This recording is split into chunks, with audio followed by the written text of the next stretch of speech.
Hello, everyone, and welcome to the Department of Energy's SBIR STTR FY25 Phase 1 Release 1 Topics webinar. My name is Zina Al-Yusuf. I am with the DOE SBIR Programs Office, and I will moderate today's webinar and provide you with some basic topic information as it relates to Release 1. Following this introduction, you will hear from topic managers that oversee topics 12 through 22 as they clarify their expectations and answer some questions that you may have regarding their respective subtopics. During this webinar, you may submit topics-related questions via the Q&A box located at the bottom of your screen. We will group and present these to the topic managers following each topic presentation. Please remember to include the topic and the subtopic number with your question. That will help us keep track of questions. This is very important. Please remember to do so. If you have a funding opportunity announcement and or other non-topic related questions, please save these questions to the Release 1 Funding Opportunity Announcement webinars scheduled for Friday, August 8 and 9. And I'll tell you why shortly. We're having 2 dates for the FOA webinar. Also, a copy of the presentation and the recording of the webinar will be posted on SBIR website under the Funding Opportunities webpage.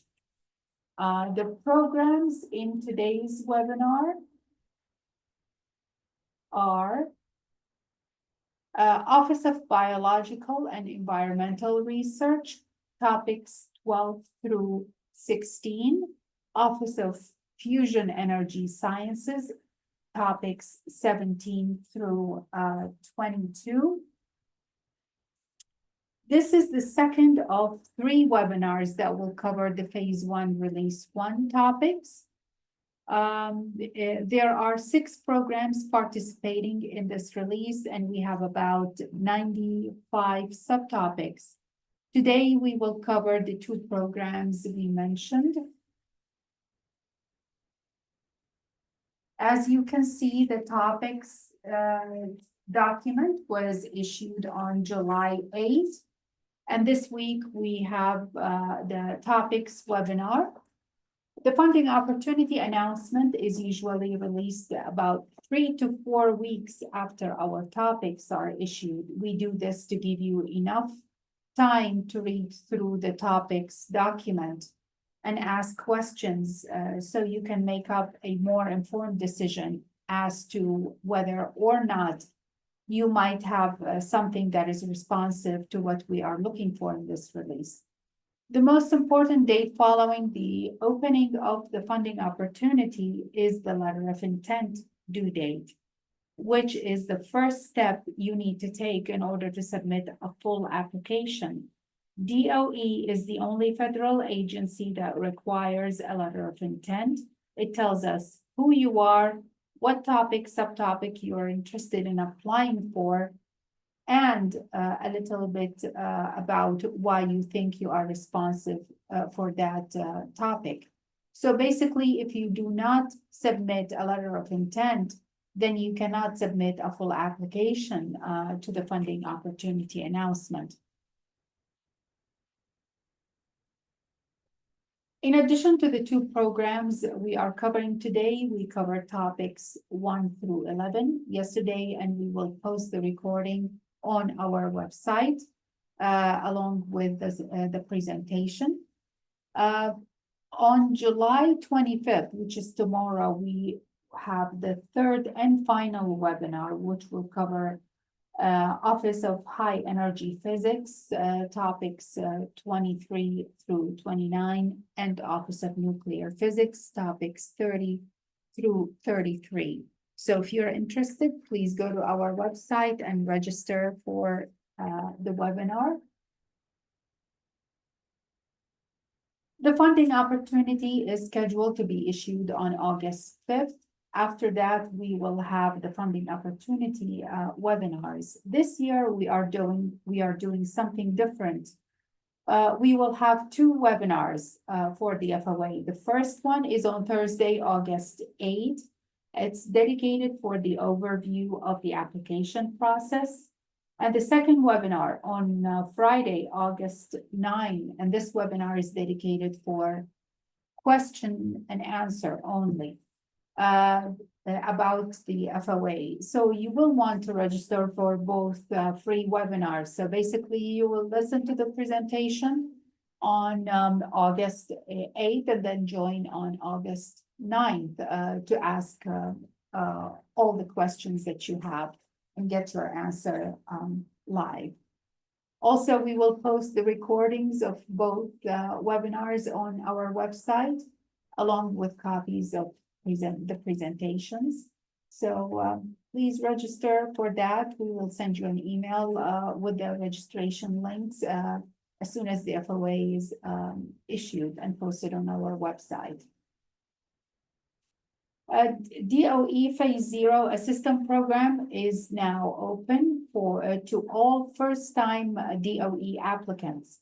So if you have never applied for DOE before and looking for application assistant, I encourage you to go online. You can find the link here or go to our website under Applicant Resources page and click on the link that will take you to the Phase 0 website, where you can complete a 3-minute application to see whether or not you are qualified for that service. It is a first-come, first-serve service, but it is something that can help you go through the application process.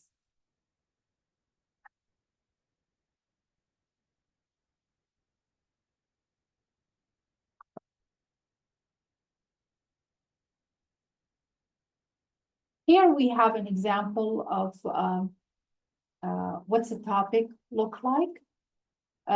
We always have a topic header, that is the blue banner that you see below the topic title and above the description. It gives you important information like if the topic accepts STTR, yes or no, the maximum award amount for that topic. Not all topics have the same information. They vary by program and by topic as well. So please pay attention to such information. The general topic description explain what the topic is about and maybe some context on where it falls within the mission of the program. Below that, you'll see subtopic that describes specific opportunities in which proposals are requested. You will notice that a good number of the topics have a subtopic titled Other Subtopic. Under this subtopic, you can submit proposals that fall within the general topic description, but do not fit with any other subtopics. After each subtopic, there is question dash contact and then the name and email address of the point of contact that you can reach out to with your questions. Please note that every SBIR or STTR application must include the topic and subtopic to which you are applying for. That's a brief overview, and now we will start with the first topic. Topic 12. Jeff, are you online? I am indeed. Go ahead. Alrighty, atmospheric measurement technology. As you can see, coarse mode aerosol measurements are of special interest. And really, we're interested in going a lot coarser than coarse, what we have considered to be coarse before. So yeah, up to 10 microns is nice. We'd like to go a lot higher than that. And then you'll see this when the announcement, solicitation comes out. Biological aerosol instruments as well, because this is something of a handshake with coarse mode aerosol instruments. They're obviously rather coarse, so we said up to 30 microns, but if you can go above that, that's fine. Obviously, we reject that. So those sort of shake hands with each other, think in terms of atmospheric processes as far as what we're interested in with those. And these will probably have some broader applicability as well. And Sally? Are you there? Yep, I am here. So just to back up and give a little bit of an overview of the atmospheric measurement technology topic, it is really focused on developing measurement technologies, so not on platforms, but more on the instruments and sensors themselves. So going to subtopic C, the autonomous unattended atmospheric measurements from marine platforms. This is really motivated by a congressional direction to BER to start thinking about a pilot observational program on commercial ships.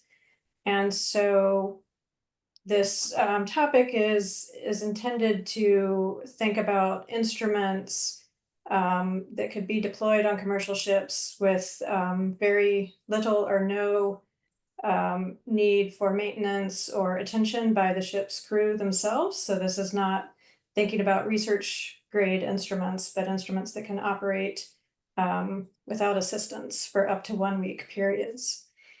I wanted to emphasize that we did have a workshop on this topic, and the workshop report is linked in the subtopic description. I highly recommend that people take a look at that report. It goes into a lot of detail on the types of measurements and the measurement challenges for deploying instruments on commercial ships. And then I also wanted to mention that I have gotten some queries about whether unmanned aerial vehicles or UAVs or drones would be responsive to this topic. And that is not what we are intending at all. We are intending instrumentation that would be, on the ship itself. And especially because we do have this discussion of them needing to be able to operate unattended for a week. And I don't know if any drones that could operate in the boundary layer for a week with absolutely no attention at this point. Yeah, and so we do call out a few particular measurements that we're interested in, and then also elements that we think are important for the instrument systems. And I think while this topic is geared towards deployment of instruments on ships, I think the sort of highly desired elements we talk about for making instruments more autonomous could be broadly applicable to a lot of interests in field measurements. And then, Sina, do you want me to cover topic D also? Yes, go ahead.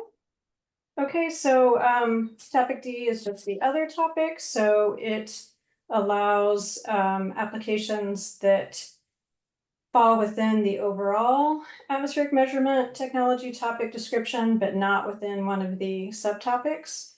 And again, I would note we do have a lot of description about the atmospheric measurement technology topic, the types of measurements we're interested in, and the fact, again, that we're interested in making sure that we are looking for instrument sensors and not platforms. So thank you. Thank you. Let me see. We have two questions. The first one is regarding subtopic C. It's autonomous unattended atmospheric measurements from marine platforms. Yeah, I don't see an actual question there. Then, So Marianne, if you have a more specific question, perhaps you could type that in. Yes, and then the other question is, can sensor developers assume no limits on the electricity available to power sensors even in marine environment?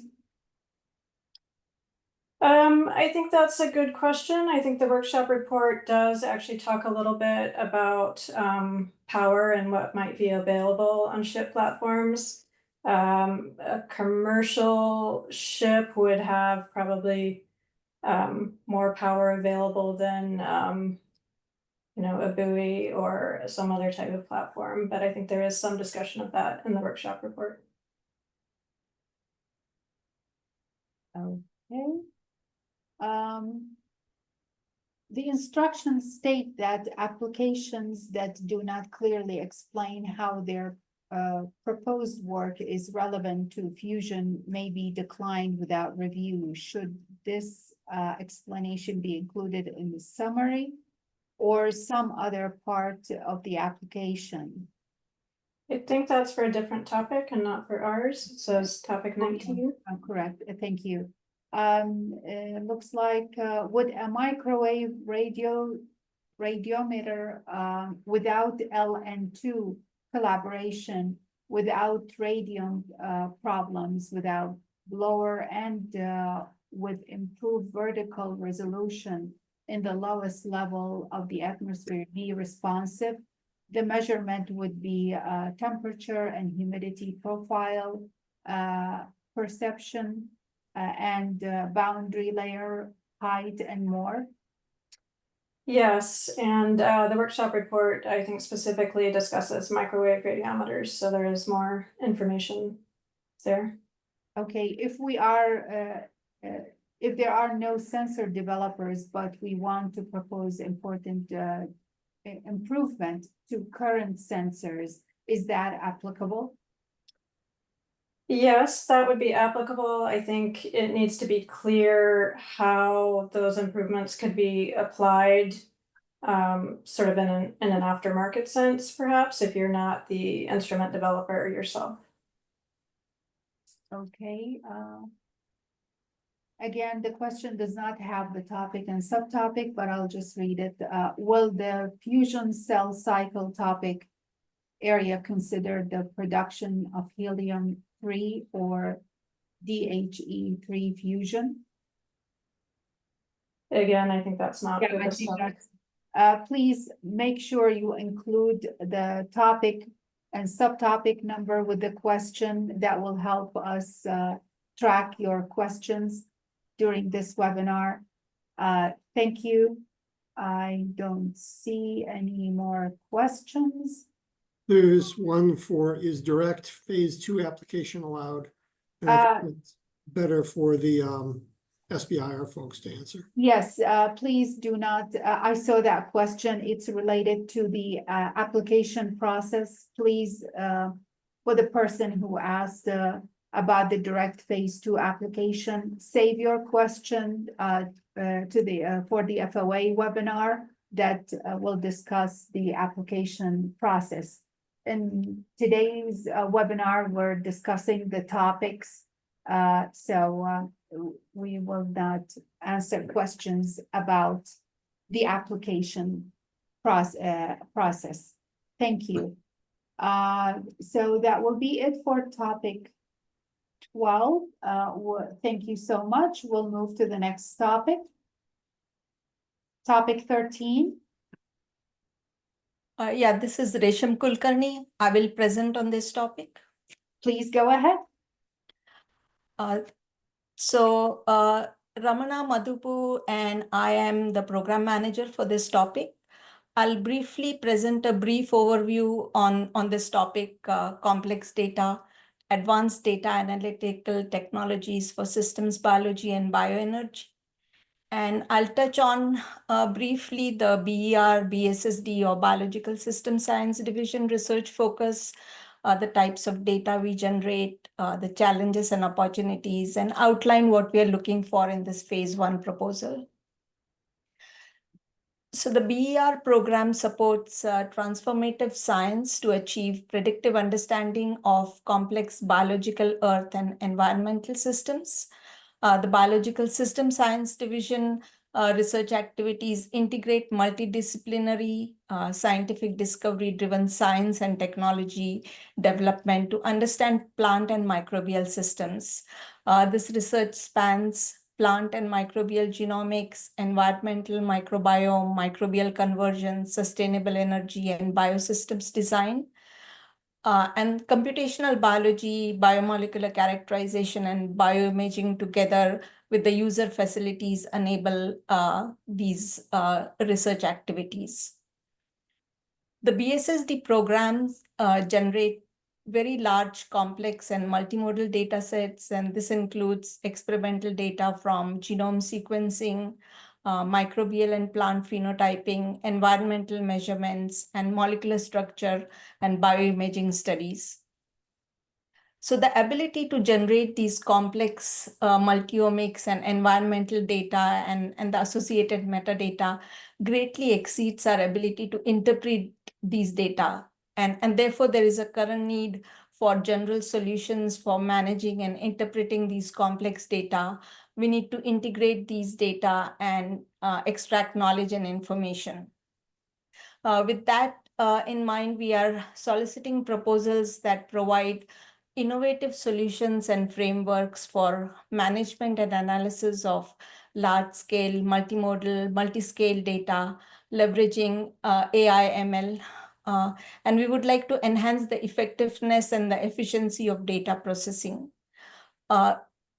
These could include interoperable computational platforms and data resources to facilitate specialized workflows, novel analytical approaches, software tools, and modeling frameworks for managing and integrating and analyzing the big data are also included. So in addition to what I mentioned, there could be other computational approaches that are relevant for BER, BSSD that you could also include in your proposal. However, these should be relevant for the biological system science division.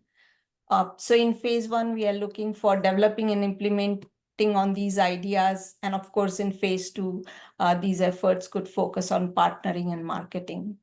So with that, we can see if there are any questions. Okay, there is a question. We are a group of scientists doing research on core machine learning and material sorting, aluminum critical materials.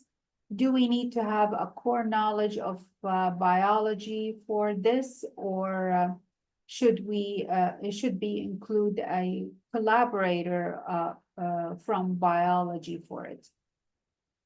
So of course, your proposal should be relevant for the biological aspects, and including a collaborator will of course give you that knowledge and would help in that regard. Thank you. Will you provide data to work with? If not, would in-house data comparing a parameter, sequence, binding, affinity, and structure be representative? So we will not be providing data. You can either use your own data, or you can look for some of the data sets that are generated from the BER research efforts. Okay, do you envision an effective team to include companies that independently specialize in artificial intelligence, big data, and biology? Can you please repeat that question? I don't see it here. Okay. It's do you envision an effective team to include companies that independently specialize in artificial intelligence, big data, and biology? Including these companies is not a requirement, but if you have these as partners or as applicants, that should be fine. Okay.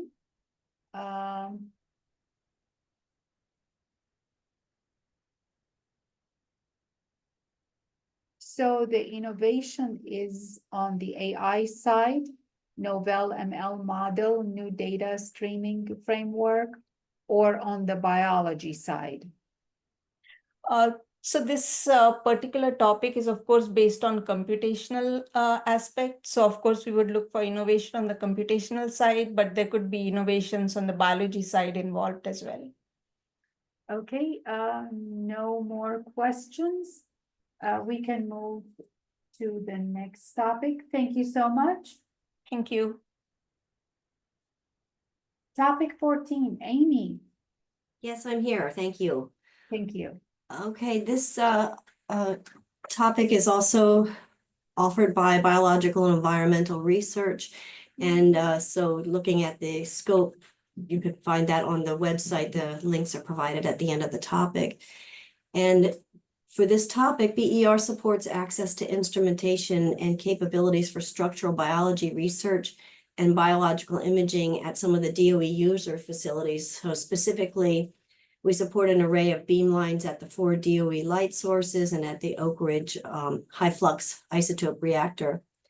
And we also support cryo-electron microscopy at Brookhaven and at the Environmental Molecular Sciences Laboratory at PNNL and at SLAC. Information about these user resources are found at the link provided, which is berstructuralbioportal.org. That can be found in the topic. And so information about those capabilities are in the topic, and that's really relevant, essential information. The biological targets of interest includes macromolecules and multicellular systems and small ecosystems that are relevant to the BER mission space, which again is described at the links. So the innovations that we're soliciting are tools, instruments, or improvements to them that are associated with the beamlines or with cryo-electron microscopes that can enhance or augment their functioning. And examples are enhanced detectors, automation, things that improve sample preparation, mounting, or the ability to do correlative studies. Those are just some examples. We're not interested in standalone instruments, and we're not interested in software development unless it's a minor part that's necessary for the primary tool development that's being proposed. For software development, you can refer back to the topic that Risham just described. Critical metrics could be, it depends on what's being developed, but examples could be enhanced resolution, improved signal to noise, expanding the type or preparation of samples. And ultimately, the metric would be its applicability for science in the BER mission space. So demonstration, technical demonstration in this space will be important.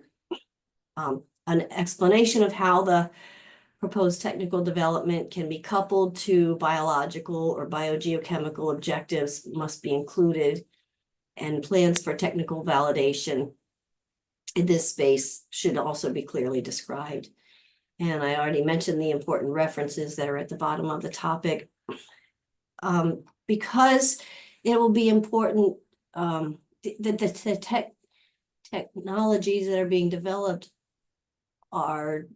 should be applicable broadly to biological or biomedical research, but our interest is in the biological and biogeochemical space. And so it will be important. So because there should be some kind of a demonstration in that space, it will be common for a biological researcher to be a collaborator in these proposals. It would probably be a good idea unless that's an area that the applicant company also specializes in.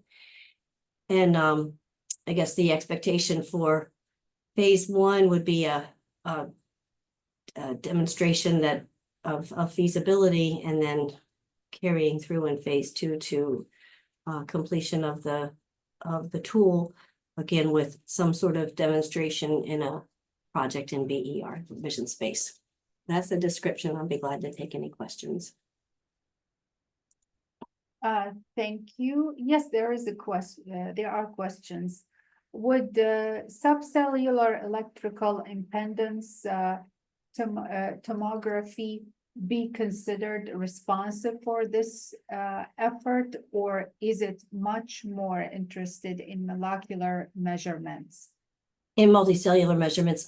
No, it's not necessarily multicellular. And I think that I recommend looking at the suite of capabilities that we support at the BER structuralbioportal.org. Look at those, and if that's in there, or if it's complementary to, or could become part of one of those, that would be of interest. What do you see as potential commercialization path for this technology? Oh, we have had people who, companies who bring products to commercialization and market it on their own, and often, or more often, probably they license it to some larger company or to some instrument company. We see both kinds of situations. Okay, I don't see any more questions. So we'll move to the next topic. Topic 15, Paul. Hello, Yes, go ahead. thank you.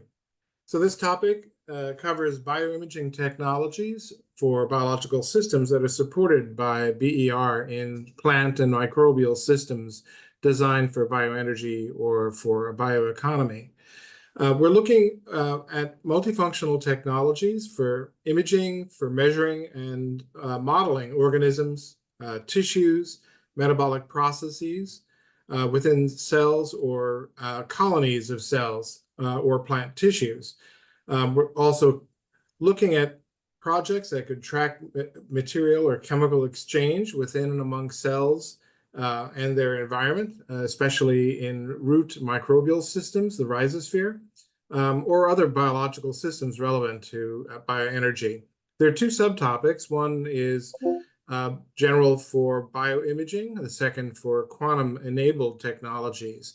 The first topic, subtopic A, we're looking for automated devices that are further along in technical development so that they will have an impact on large volumes of data that can be analyzed for comparative purposes in different biological conditions, and that you can do statistics on the subject of the investigation.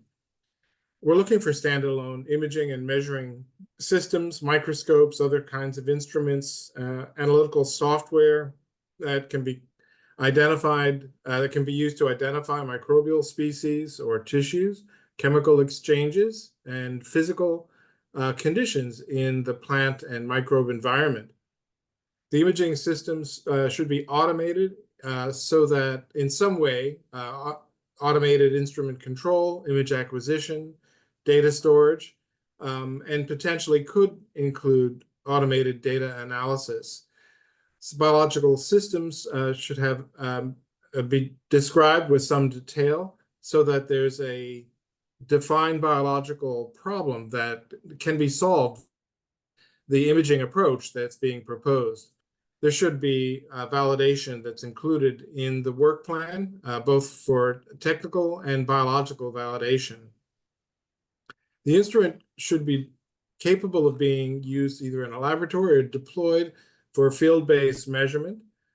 And if you have a project that was originally intended for biomedical applications, that could still be adapted for bioenergy concerns with plants and microbes, that would be fine. If the intent of the instrument really looks like it's designed for disease diagnostics or therapies, it would be ineligible for this particular topic.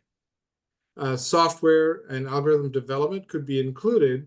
However, general informatics solutions and data analysis without being grounded in imaging would not be eligible, might be better for topic 13, complex data.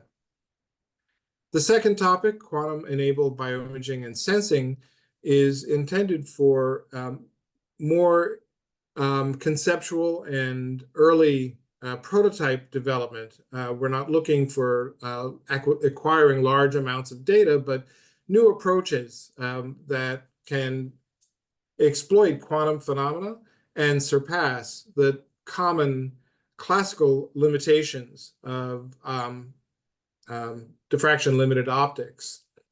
Things that are a problem in traditional classical optics include resolution, sensitivity, detection limits, signal-to-noise ratios, temporal dynamics, long-term signal stability, damage to the sample, penetration in deep scattering tissues. These are things that have the potential to be circumvented with quantum approaches. Processes of interest to BER include measuring both chemical and physical environment within individual cells and organelles, as well as in the extracellular environment in either plant or soil-based rhizosphere communities. It's possible that an image could be acquired with a two-dimensional sensor or with a network of quantum-enabled sensors.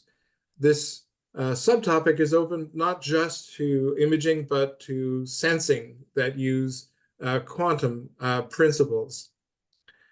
The current limitations that are of most interest are depth of penetration due to light scattering and diffraction of tissues and soils, reducing photo damage with classical high flux photons being used in fluorescence technologies, and stability, brightness, and photobleaching of the fluorophore that are common problems with classical systems.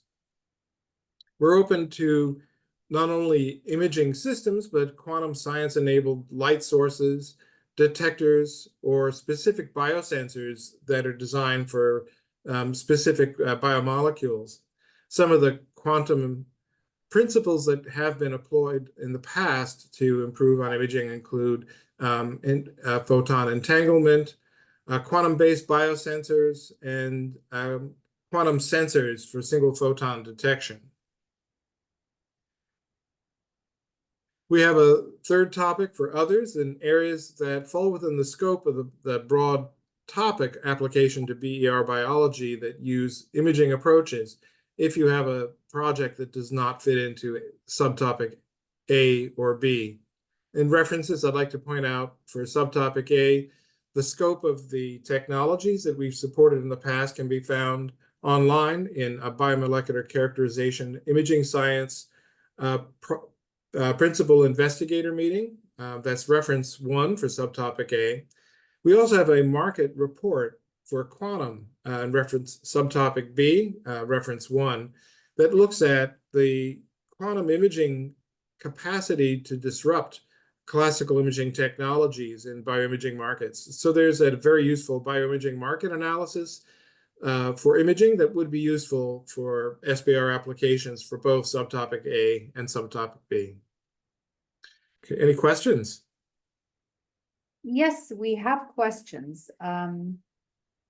Let me see. Are electrochemical exchanges electron flux between plants or bacteria of interest? Yes. It would be best if it is an imaging approach to look at electron flux, for example, among organisms. If it's not, then it would not be eligible unless it uses a quantum-enhanced approach for doing sensing. Sensing by itself is not included in the classical subtopic A. Does the phase 1 effort have to show automated processes and data analysis? In subtopic A, we're looking for more advanced technologies. So yes, in subtopic A, it should include some aspects of automations that would enable comparison of different biological conditions to look at the effects of biological variables that change the biological system and show how the system can respond to environment. In subtopic B, it is not required. Okay. Is the application of advanced adaptive optics to microscopy be considered responsive to this effort? Or is that too broad? In other words, not directly tied to a specific measurement? Adaptive optics in general is an approach that has been useful in both classical and quantum enabled approaches. So that could definitely be a component. It isn't sufficient by itself, but it could definitely be included.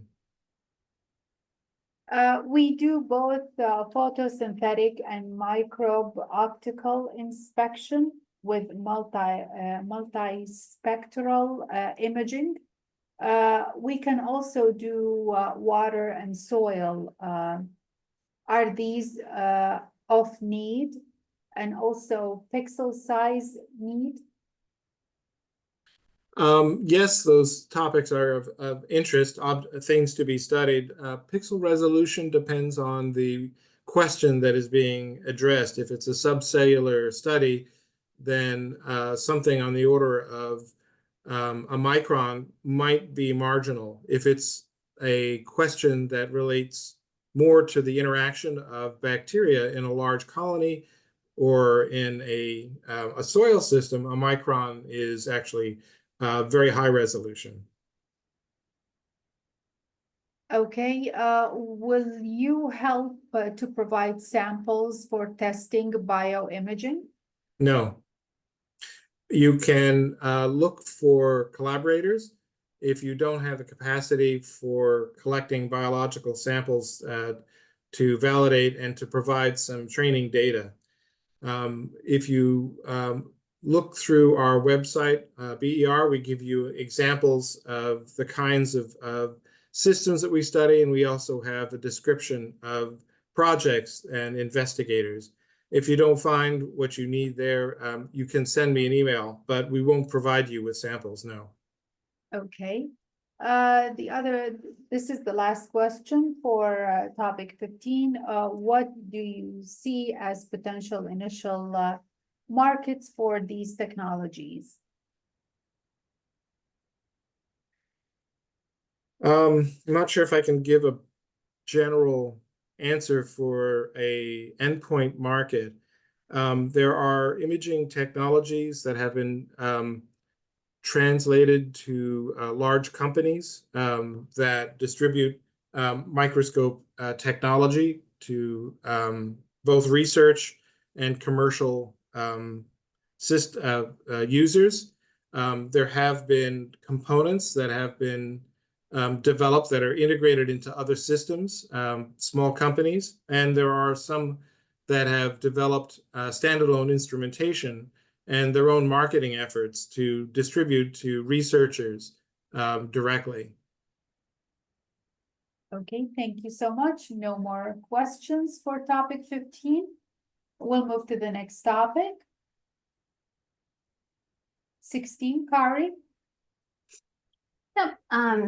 So this topic focuses on bioenergy crop transformation technologies. Current methods to transform bioenergy crops are often very time-consuming, technically challenging, and germplasm dependent. So this program seeks to support innovative technologies to deliver nucleic acids and/or proteins to genetically engineer bioenergy crop plant cells.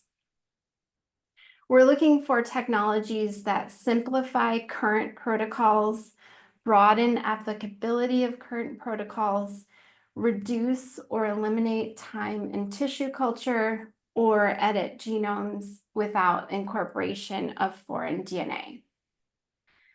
It's critical for this topic that the technology is optimized or used in a bioenergy crop. So examples include, but are not limited to, sorghum, switchgrass, miscanthus, poplar, camelina, etc. We understand if you have proof of concept in another crop, but work must be done in a bioenergy crop for this topic. Currently used delivery methods include bacteria, viruses, particle bombardment, peptides, nanocarriers, etc. All of these could fit this topic. You need to clearly demonstrate that your delivery technology eases use and/or overcomes current obstacles associated with current methods in a single or a set of bioenergy crops. So this could be a technology that's currently used in another crop, but you would be optimizing it for use in a bioenergy crop. In terms of expected partners or customers, we expect that the technology developers could be commercializing either their in-house use of their delivery technology as service providers. They could license out their delivery technology to customers, sell it directly. It just depends on what works best for the technology and for the market. Of course, other commercial applications would work.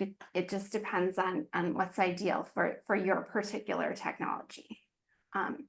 In terms of expectations for phase 1 versus phase 2, in phase 1, we expect that you would be testing or optimizing your technology in bioenergy crop plants, as I mentioned earlier, and applications must clearly explain how phase 1 research and development will result in a working prototype or method that will be completed by the end of phase 2.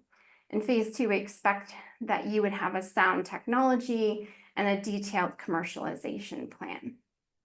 Projects will be reviewed based on technical merit, the applicant's ability to carry out the project, and overall impact of the technology. Letters of support will always help to validate that there is a market for your technology, to validate the competency of the team, or to validate any collaborations that are listed in the proposal. And I am ready to take any questions that you might have. Okay, there is a question. Would development of optimized electroporation protocols and experimental electroporation devices be considered responsive to this effort?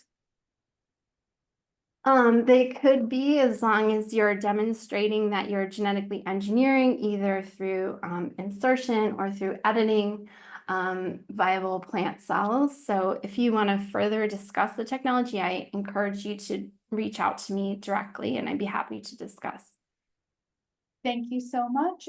No more questions, and we'll move to the next topic. Topic 17. And we have Hello. Colleen. Yes, hello. So my name is Colleen Neal. I'm a program manager in Fusion Energy Sciences. Before we go through the fusion topics, I want to let everyone know that not all of our program managers were able to attend today. So John Eccles, our resident material science expert, is one of those. We will do our best to address these topics, but if you have questions, please email John for the most reliable and up-to-date answers. I'll also note that Dr. Guinevere Shaw could not attend, and neither could Dr. Matt Langto. So if you're here to speak with them, I want you to know so you can make an informed decision about staying on or not. Now, with that in mind, I'm happy to talk through these topics. I will also ask the SBIR team if there are any backlogged fusion topics that you'd like us to talk to, if backlogged fusion questions you'd like us to address before we get started. Or have they been addressed? No, go ahead. Yeah, there is one. Oh, go ahead. Well, I can read it. The question is, will the fusion fuel cycle topic area under the production of helium-3 for DHE3 fusion? So I would say for the most accurate answer, please email Dr. Shaw, who I believe is the one responsible for that topic. Yes. But I think it could conceivably be in scope, but please email her for a more accurate answer. Yeah, but we are at topic 17 and the question is for topic 19. Sorry about that, but we can start. Go ahead, Colleen.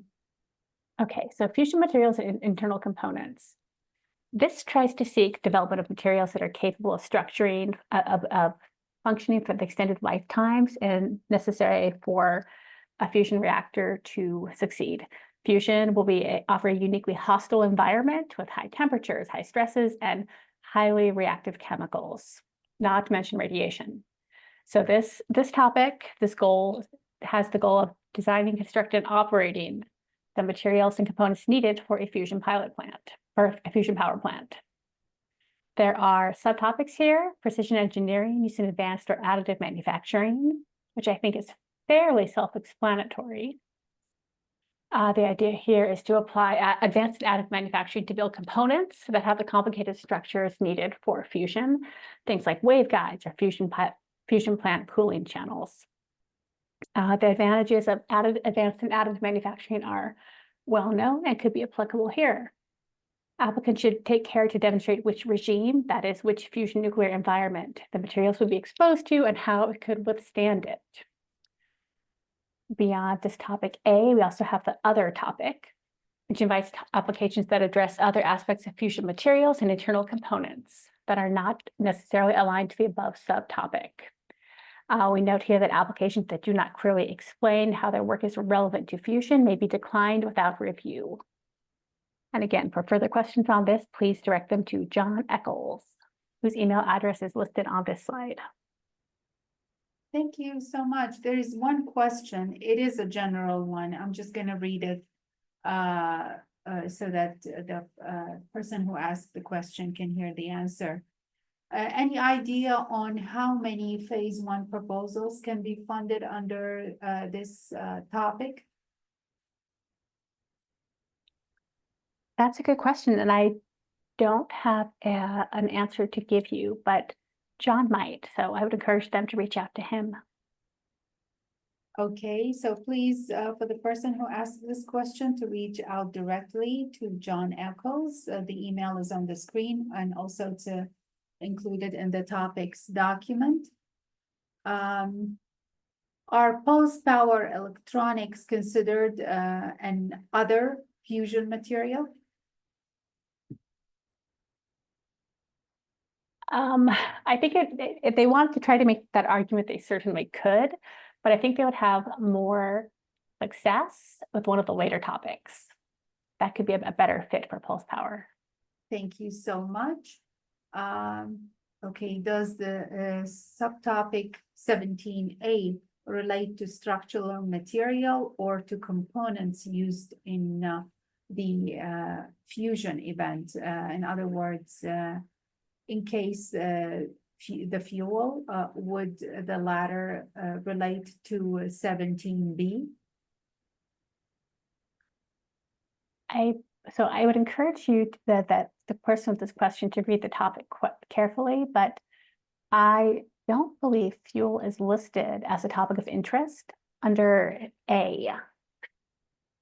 But please, contact John for the best information. Thank you so much. We'll move to the next topic.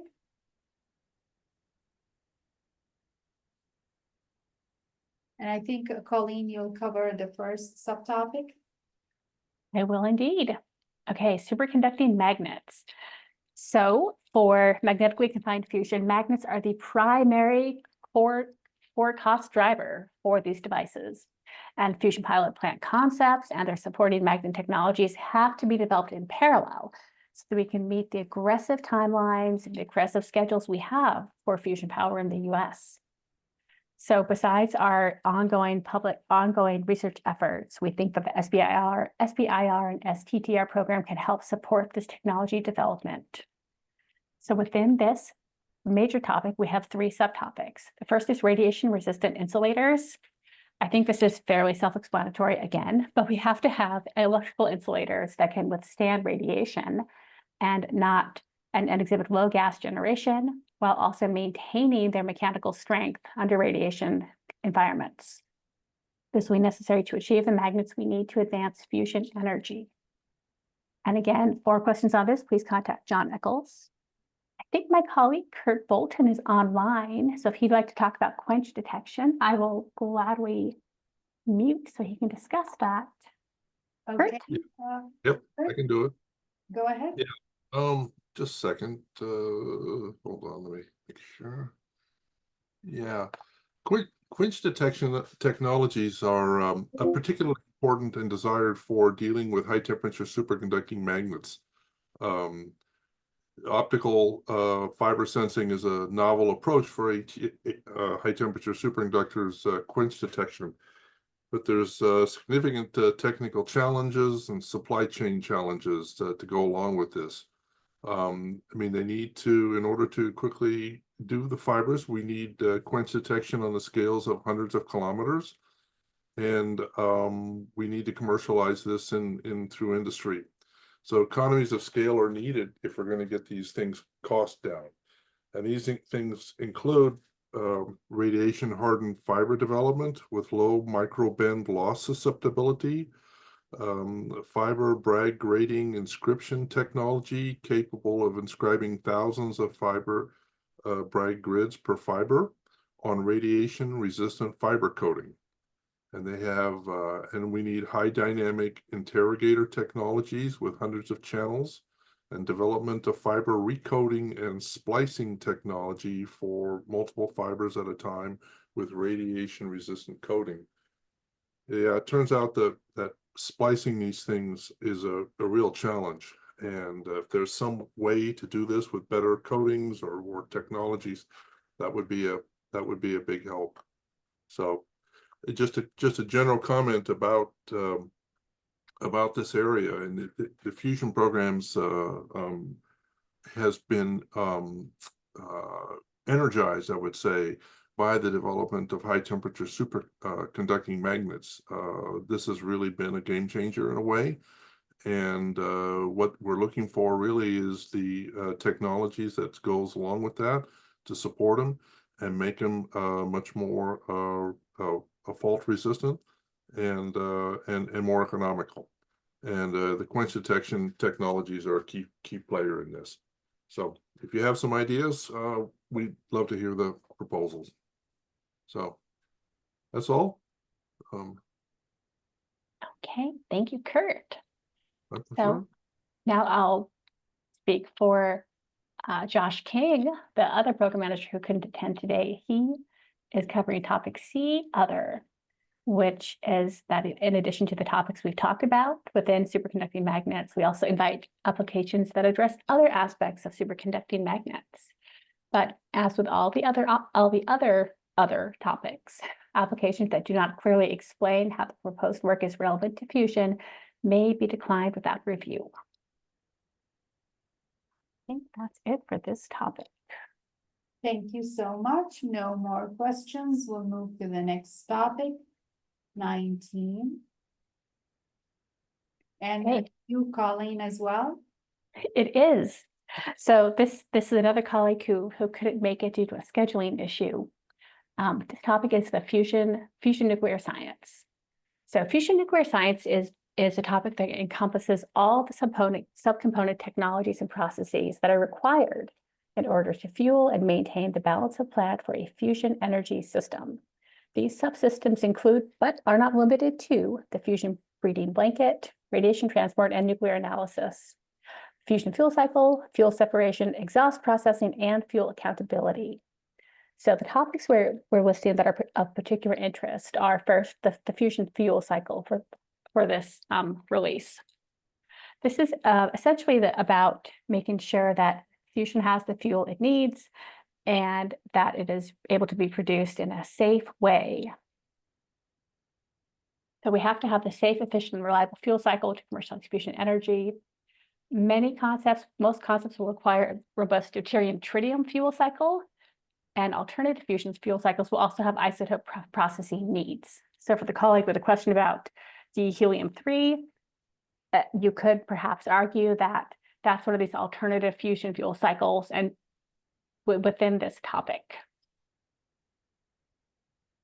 So these requirements will require, fueling systems will require an evolution in fuel handling technologies, particularly regarding tritium. So I'll let people who are deeply interested to go ahead and read the topic on their own and contact Dr. Shaw with more questions. She asked me to please let you know that the innovation she's interested in primarily focus on the deuterium-tritium fuel cycle, and she's interested in technologies that require innovation in or reorientation toward fusion. In particular, existing technologies that support fueling and exhaust processing, isotope reprocessing, balancing and storage, and confinement processing and rebalancing. She's interested in holistic cost-benefit analysis of innovations, including but not limited to comparative analysis of material selection versus whole life cycle cost, including waste and disposal. Companies that are familiar with IP, a Department of Defense, and NNSA fuel processing are likely to be of particular interest. She is not interested in technologies that are unrelated to fuel processing at plant scale. The key metrics in her mind are to develop an understanding of a technology's ability to operate, perform, be reliable, accessible, maintainable in a fusion nuclear environment, including a balanced approach that does not produce significant undue burden to the end user through cost, size, or waste accumulation.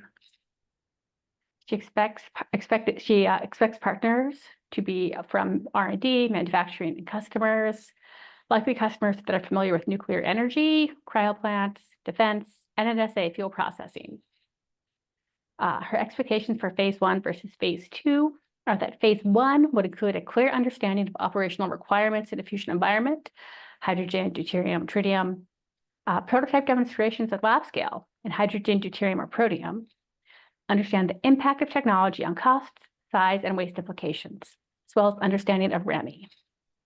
For phase 2, she sees this more as prototype demonstration at or near operating requirements in partnership with fusion developers or based on operation requirements of a similar plant.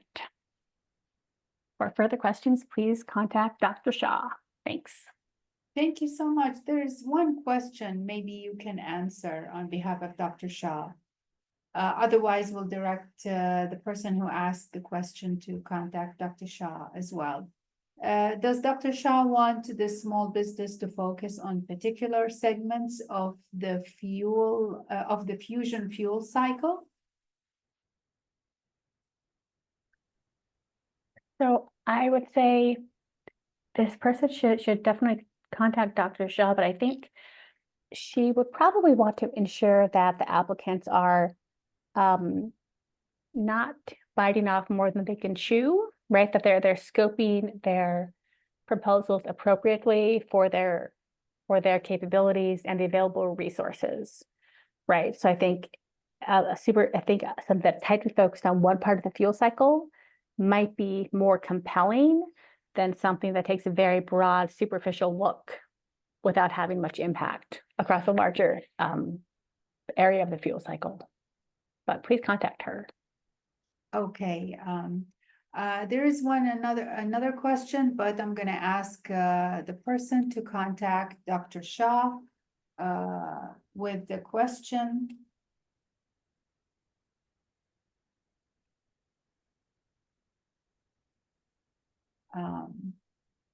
Okay. And we can move to the next topic. Perfect. Topic 20. Nirmal. Oh, hi. Good afternoon. So a quick summary of the topic is that this year we are welcoming proposals in low temperature plasma focused on biomedical applications. And just to note that all proposals are expected to use plasma science knowledge to develop innovative solutions and new applications, and must have strong commercialization potential. And this year we have two subtopics. In the first subtopic A, we are all welcoming proposals in the general area of plasma medicine. This includes plasma chemistry, plasma liquid interactions, plasma biomatter interactions related to plasma medicine, such as development of efficient and effective plasma sources for biomedical applications, control of plasma-induced reactive species, and understanding how these species interact with cells, biological cells, bacteria, viruses, and how they impact wound healing and affect wound healing, and etc. And in the other subtopic, we are welcoming proposals in emerging areas of plasma applications.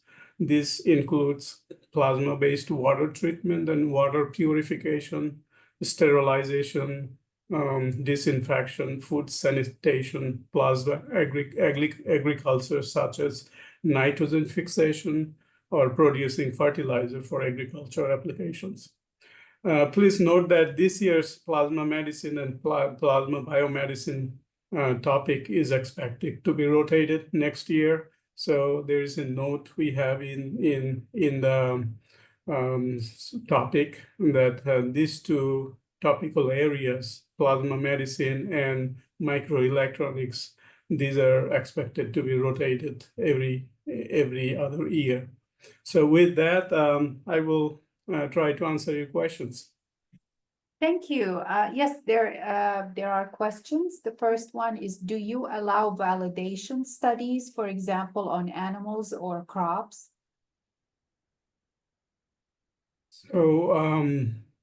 So the idea here is the topic is hosted in the Office of Fusion Energy Sciences. So the main research topic should be plasma science research. So that's why at the beginning I have mentioned all proposals are expected to use plasma science knowledge to develop new applications related to plasma medicine and other areas. So this has to be plasma based, and validation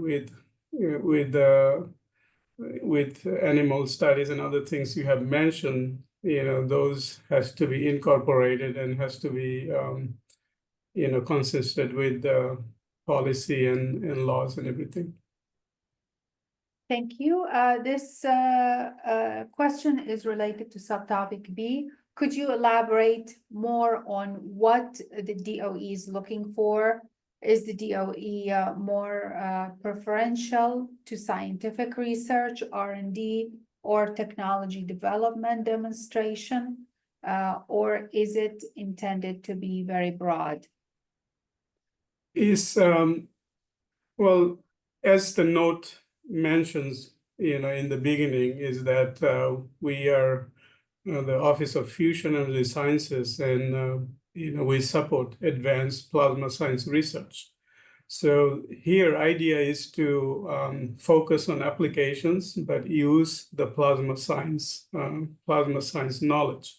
In the plasma science knowledge that we learned, in terms of plasma science research and validation and experimentations to develop new applications that has marketable, product, end goal has to be a marketable product. So that's the reason we emphasize on strong commercialization potential. Thank you so much. I don't see any more questions for topic 20, so we'll move to the next topic. Colleen? Yes, this topic is plasma control for fusion power plants, and there are two subtopics. So the overview of this topic is that commercial and research fusion energy systems will require advanced plasma control systems in order to discover and sustain optimized burning plasma states.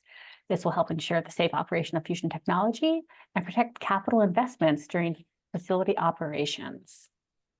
For the first topic, autonomous plasma control systems.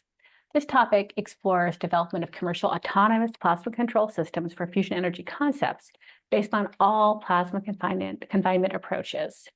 The idea is that any proposed autonomous plasma control system should be capable of creating, sustaining, optimizing, and safely terminating plasma discharges with minimal human operator intervention. The idea here is that applicants should propose to develop and commercialize system components and integrated systems that involve real-time control hardware and software. For more details on this topic, I would encourage you to email my colleague, Dr. Langto. The other subtopic under plasma control for fusion power plants is other. which, as with the other topics, says that in addition to the specific subtopic we just discussed, we also invite grant applications in other areas that fall within the scope of the topic description above. So if you read through the description for autonomous plasma control systems and your idea doesn't quite fit, other might be the place for you. Thank you so much. And there is a question that it says last year there was a subtopic on plasma momentum injection in this topic, but not this year. So if we propose a toroidal rotation control topic this year, will it be under subtopic A or subtopic B? I would say that is a perfect question for my colleague, Matt. He'll be able to give you the best answer. Thank you so much. So for the person, I'm just going to type the answer to contact, please email the topic manager directly. Thank you. Thank you. And then we'll move to the next topic, 22. And it's you, Colleen, so go ahead. It's me, but it's not just me. So we'll get some variety when Michael joins me for subtopic B. Okay, so this topic is cross-cutting and enabling technologies. It is a bit of a hodgepodge, but I think it's a very interesting hodgepodge. So the idea is that advanced fusion energy is going to require development of a variety of technologies that don't necessarily align to all the other topics we've discussed so far.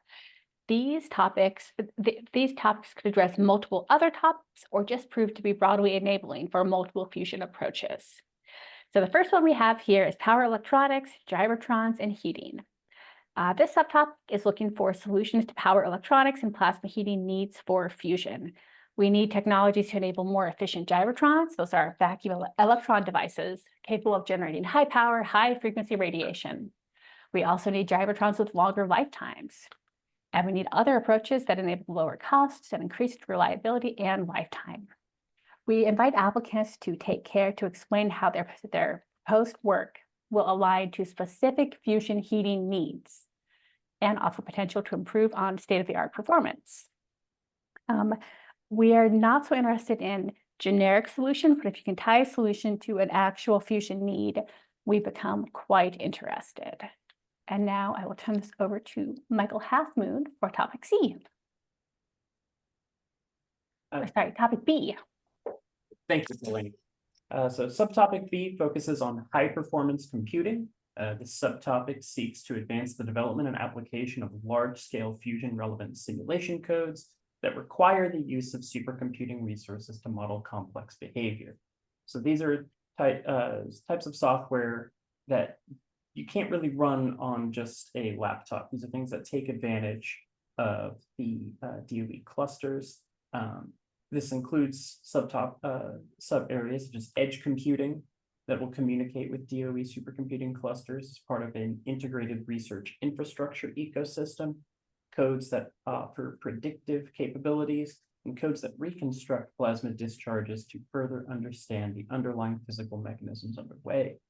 So work that requires the use of massive quantities of data and or the development of novel algorithms to predict plasma performance should seek support under the machine learning topic, which I will talk about now. AI and machine learning, this subtopic seeks to support the application of novel algorithms and large data sets to construct predictive models for plasma performance. Efforts include, but are not limited to, foundation models for generative AI solutions to fusion-relevant problems, large-scale data curation and repository efforts, physics-informed neural networks for predictive modeling capabilities, real-time data analysis for stability prediction with AI algorithm support, and efforts that are focused on entirely automated systems for plasma control should seek support under the autonomous plasma control system topic, the B21A previously mentioned under Matt Lenkto's program. We've kind of developed a which colloquially refer to as a wrench rule. If your project requires picking up any piece of hardware and connecting that to a device, then it would fall under the autonomous control system. If it's purely software related, then it falls under the AI and machine learning program.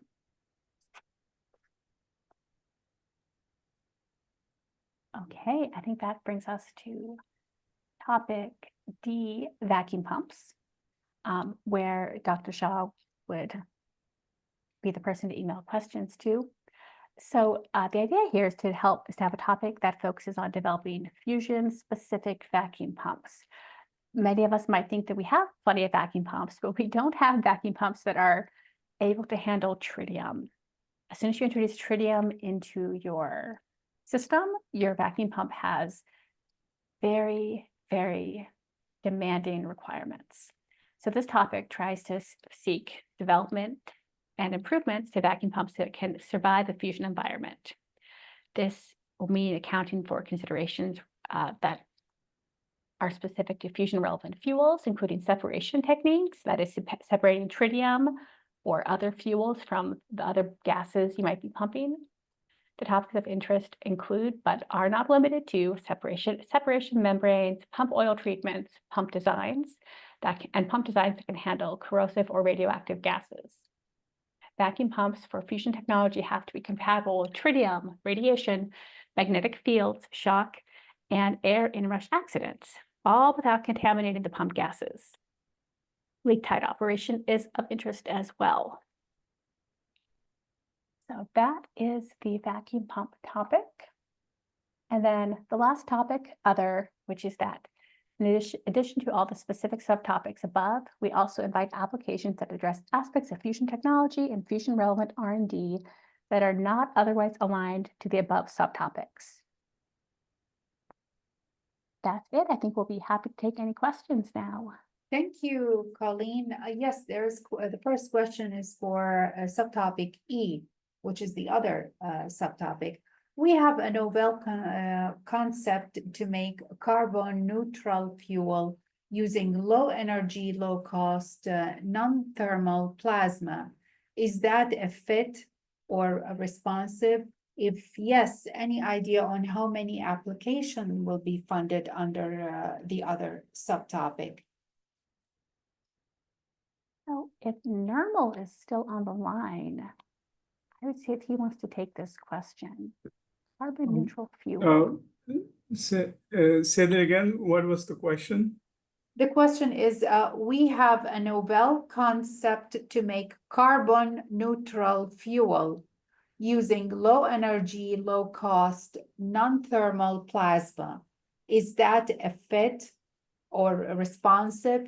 If yes, any idea how many applications will be funded under the other subtopic? So it sounds like this topic is in renewable energy applications. So, you know, as I mentioned in the low temperature plasma topic, is that area, you know, that subtopic is rotated every other year. So, so the renewable energy applications in low temperature plasma topic is rotated with, you know, it's solicited with the microelectronics and nanotechnology subtopic. So if you are interested in this area, please, you know, look out for hopefully next year's topic, you know, we'll have that the renewable energy applications area in the with the microelectronics and nanotechnology. But there is no guarantee as we operate under, you know, appropriations and priorities. So priorities might change, but in general, please look into the next year's goal. Thank you. Here the question to subtopic A is a primary R&D bottleneck, the rate of cooling the gyrotron? So that's a good question. I would say, please email me and we can discuss more. I'm not an expert in gyrotrons, but I don't believe that cooling is necessarily the primary R&D bottleneck. I think it may depend on your application, but if you can email me with some more context, maybe I can come up with a better answer. Thanks. Thank you so much. I put a note to the person to send you an email. Here's a question to subtopic C, primarily fusion oriented, or can it be adjacent plasma topic or technologies such as generalized software for other commercial applications? Yes, I would say it's far more generalized, Okay. so the former. Subtopic A is a primary R&D, well, we just answered that. And then it says, where within the array of fusion devices is the rate of cooling a main limiting factor in the operation of the device or equipment?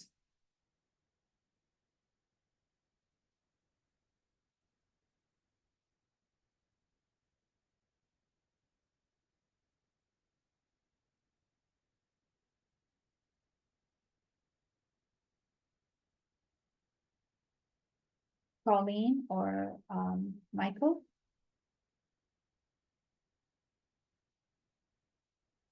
Sorry, I was muted. Oh, okay. So I'd say, I think that whether, so where within the array of fusion devices is the rate of cooling a main limiting factor? I think that's going to depend very much on the specifics of the device and the equipment in question. I'll invite Michael or Nirmal to jump in if they have a better answer, but I think that's a topic we could continue to discuss over email. Otherwise. Okay, I will ask also the person to send you an email. Please. But I will say Nirmal did unmute, so maybe he has something to add. No, I was going to say, emailing the questions would be best because the program managers would have most up-to-date information. So I would suggest that too.